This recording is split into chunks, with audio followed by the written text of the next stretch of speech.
प्यारे बच्चों, आज हम लोग कृत्रिम उपग्रह की विभिन्न कक्षाओं के बारे में पढ़ेंगे। साथ ही उपग्रहों की गति एवं पलायन वेग पर आधारित कुछ आंकिक प्रश्नों को हल करेंगे। पृथ्वी की कक्षा में कृत्रिम उपग्रह स्थापित करना। कृत्रिम उपग्रहों को बहुक्रम रॉकेट की सहायता से एक निश्चित ऊंचाई एच तक पहुंचाकर एक विशेष युक्ति द्वारा क्षैतिज वेग v देकर प्रक्षेपित कर दिया जाता है। इस वेग पर ही उपग्रह की कक्षा निर्भर करती है। यदि उपग्रह को दिया गया क्षैतिज वेग v लेस देन √GME/RE+H हो तो उपग्रह परवलयाकार पथ पर चलता हुआ पृथ्वी के समीप आता जाता है एवं अंततः पृथ्वी पर गिर जाता है। यदि v =√GME/RE+H हो तो उपग्रह RE+H त्रिज्या की वृत्तीय कक्षा में पृथ्वी का परिक्रमण करता है। यही उपग्रह द्वारा पृथ्वी के परितः घूमने के लिए आवश्यक न्यूनतम वेग होता है। यदि v का मान √GME/RE+H एवं √2GME/RE+H के बीच हो तो उपग्रह दीर्घवृत्तीय कक्षा में पृथ्वी का परिक्रमण करता है एवं पृथ्वी का केंद्र कक्षा के एक फोकस पर होता है। यदि v √2GME/RE+H हो अर्थात उपग्रह का वेग पलायन वेग के बराबर हो तो उपग्रह परवलयाकार पथ पर चलता हुआ पृथ्वी के गुरुत्वाकर्षण क्षेत्र से बाहर निकलकर पलायन कर जाता है। और यदि उपग्रह को दिया गया क्षैतिज वेग √2GME/RE+H से भी अधिक हो तो उपग्रह अति परवलयाकार पथ पर चलता हुआ पृथ्वी के गुरुत्वाकर्षण क्षेत्र से पलायन कर जाता है। आइए कुछ आंकिक प्रश्न देखते हैं।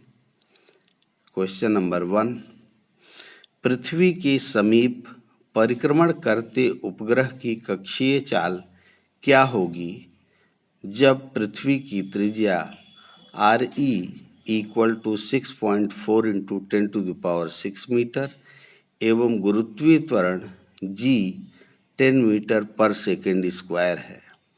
यदि उपग्रह पृथ्वी तल से 2000 किलोमीटर की ऊंचाई पर रहे तो कक्षीय वेग क्या होगा?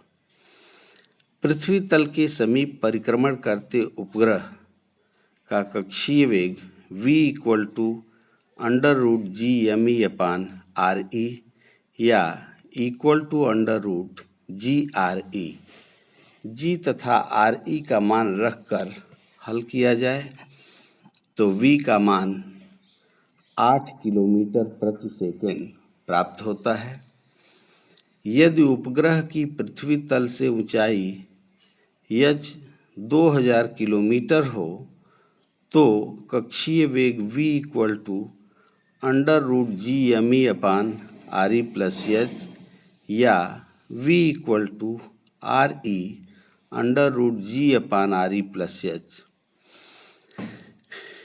G, RE तथा H का मान रखकर हल करने पर v = 7 × 10⁻³ मीटर प्रति सेकंड प्राप्त होता है। अर्थात इस स्थिति में उपग्रह का कक्षीय वेग लगभग 7 किलोमीटर प्रति सेकंड होता है। क्वेश्चन नंबर 2 देखें। चंद्रमा की कक्षा की त्रिज्या पृथ्वी की त्रिज्या से 60 गुनी है।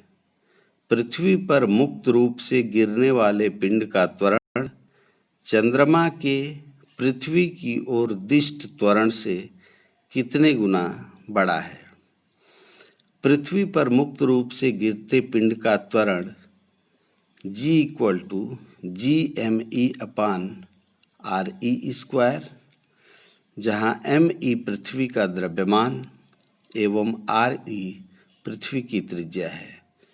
यदि चंद्रमा का कक्षीय वेग v एवं कक्षा की त्रिज्या r हो तो अभिकेंद्र त्वरण A इक्वल टू V²/r या GME/r² होगा।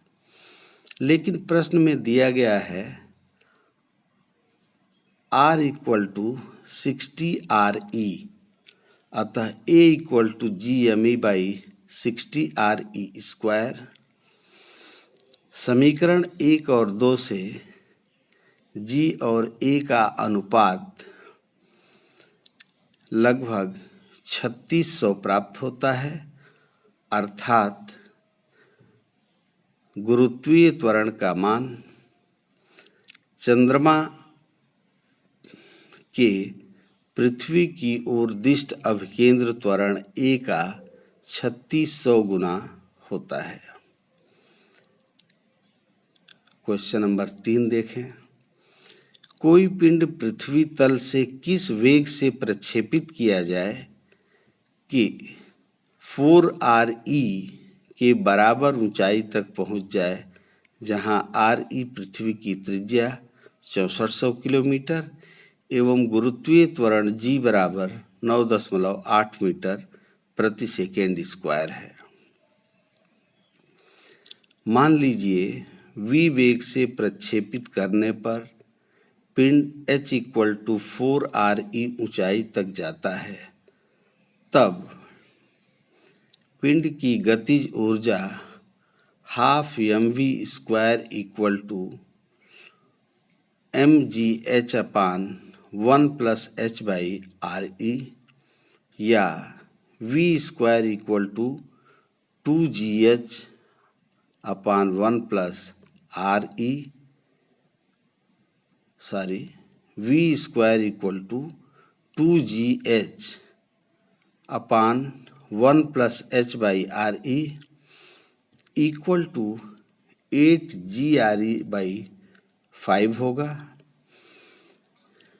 मान रखकर हल किया जाए तो v equal to √100 × 10⁶ equal to 10 × 10³ metre per second, अर्थात v का मान 10 किलोमीटर प्रति सेकेंड प्राप्त होता है।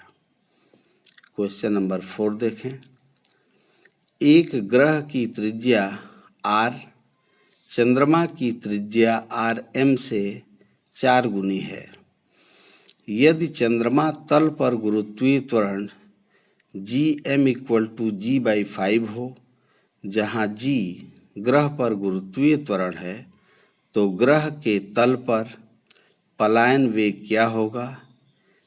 यदि चंद्रमा के तल पर पलायन वेग 2.5 किलोमीटर पर सेकेंड हो।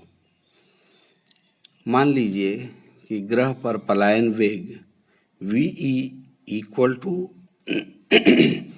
√2gr है, लेकिन r इक्वल टू 4rm एवं g इक्वल टू 5gm है, अतः VE equal to √2 × 5gm × 4rm या VE इक्वल टू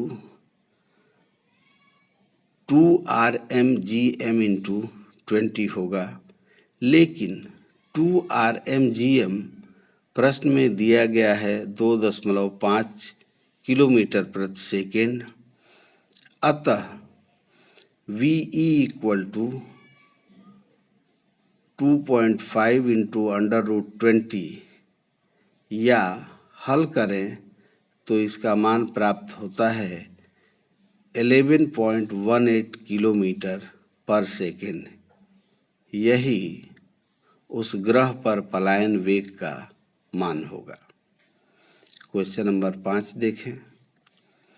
यदि RE equal to 6.4 into 10⁶ metre एवं गुरुत्वीय त्वरण G equal to 10 metre per second square हो तो पृथ्वी पर पलायन वेग की गणना कीजिए।